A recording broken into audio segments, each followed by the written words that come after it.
मान तालुक्याच्या आज पंचायत समितीच्या सभापती आणि उपसभापतीच्या निवडणुकीच्या अनुषंगाने राष्ट्रवादी काँग्रेस पार्टीच्या वतीनं आज सभापती पदासाठी माझी स्वतः विक्रम शामराव शिंगाडे यांची ईश्वर चिठ्ठीद्वारे या ठिकाणी निवड झाली।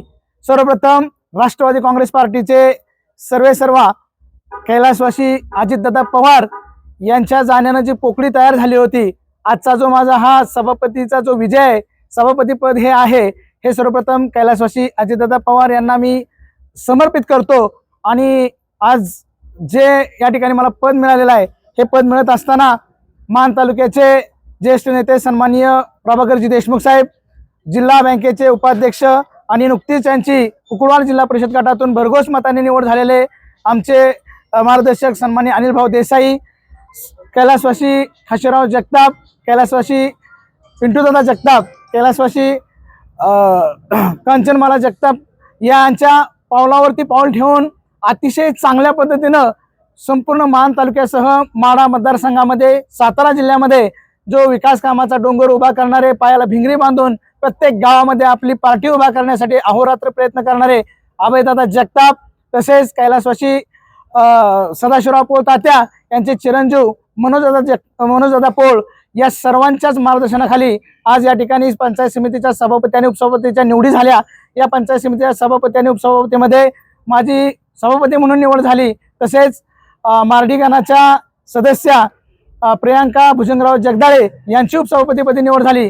आम्हा दोघांनाही या ठिकाणी पार्टीने संधी दिली, त्याबद्दल मी राष्ट्रवादी काँग्रेस पार्टीचं खास करून राज्याच्या उपमुख्यमंत्री सुनेत्राताई पवार, तसेच महाराष्ट्राचे पुनर्वसन मंत्री मकरंदाबा पाटील, राज्यसभेचे खासदार सन्माननीय नितीन काका पाटील, तसेच माढा लोकसभेचे खासदार सन्माननीय धैर्यशील मोहिते पाटील, या सर्वांचंच मी मनापासून अभिनंदन करतो, त्यांचा आभार मानतो। हे आभार मानत असताना खास करून वरकुटे मलवडी गणातल्या ज्या मतदारांनी मला या ठिकाणी भरघोस मतांनी निवडून दिलं, त्या 10 गावातल्या मतदारांचं मी मनापासून अभिनंदन करतो, त्यांचा आभार मानतो।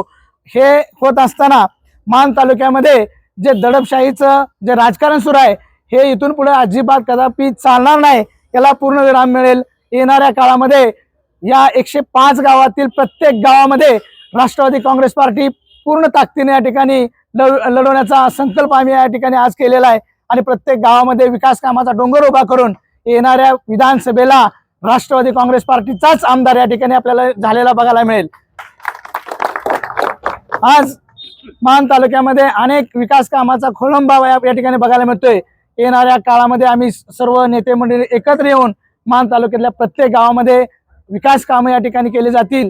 खास करून शाळा असतील किंवा शेतकऱ्यांची कामं असतील, अनेक मजुरांची कामं असतील किंवा सार्वजनिक कामं असतील, शैक्षणिक कामं असतील, ह्या सर्व कामाची पूर्तता या ठिकाणी आमच्या सर्व पार्टीकडून या ठिकाणी केली जाईल। सर्वसामान्य लोकांच्या पर्यंत विकास कामं या ठिकाणी पोहोचवण्याचा निर्धार आमचा असेल। आज मला एवढंच सांगायचं आहे की आज जी निवड झालेली आहे, ती निवड खरंच एक सामान्य माणसाच्या चेहऱ्यावरती आज हसू बघायला मिळतोय, आनंद बघायला मिळतोय आणि त्याबद्दल सर्व राष्ट्रवादी काँग्रेस पार्टीच्या सर्व पदाधिकाऱ्यांचं, सर्व मतदारांचं, सर्व मायबाप जनतेच्या ठिकाणी मी मनापासून अभिनंदन करतो, त्यांचा आभार मानतो आणि थांबतो। जय हिंद, जय महाराष्ट्र।